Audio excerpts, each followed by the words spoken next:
मी Ujjwala बैसाने, yes Marathi news मध्ये आपलं स्वागत। आता पाहूया एक स्पेशल रिपोर्ट। चांदवड तालुक्यात 9 वर्षांनंतर आखाडी विविध कार्यक्रम करण्यास अग्रेसर असते। त्यात आखाडी उत्सव मोठ्या प्रमाणात साजरा करण्यात येतो। श्रीराम रोड येथील श्रीराम युवक मित्र मंडळ यांच्या वतीने हा कार्यक्रम आयोजित करण्यात आला। तब्बल 9 वर्षांनंतर होत असलेला हा आखाडी उत्सव दिनांक 26 मे ते 31 मे या कालावधीत 5 दिवस साजरा करण्यात येतो।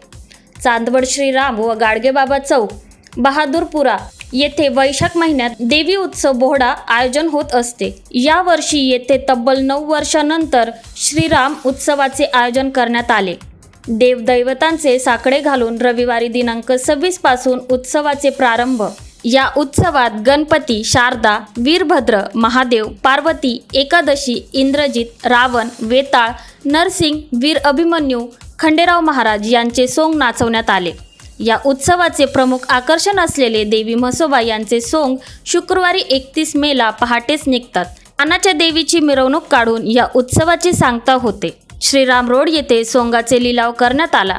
जास्तीत जास्त बोली बोलणाऱ्या इच्छुकांना सोंगे देण्यात आली आणि देवी म्हसोबा या मानाच्या सोंग्यासह वीर अभिमन्यू, बाली, सुग्रीव या सोंगाचे लिलाव करण्यात आले नाही। वीर अभिमन्यू, गोपी बडोदे, पवन बडोदे, बाली सुग्रीव, जयेश पारवे, गोपाळ पारवे यांच्यासह रोहिदास नगर येथील तरुणांनी वेगवेगळी सोंगे केली।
येस मराठीसाठी तालुका प्रतिनिधी विजय बडोदे, नांदगाव। अशा प्रकारच्या ताज्या घडामोडींसाठी येस मराठी न्यूज यूट्यूब चॅनलला लाईक करा, शेअर करा आणि सबस्क्राईब करा आणि बघत रहा येस मराठी न्यूज।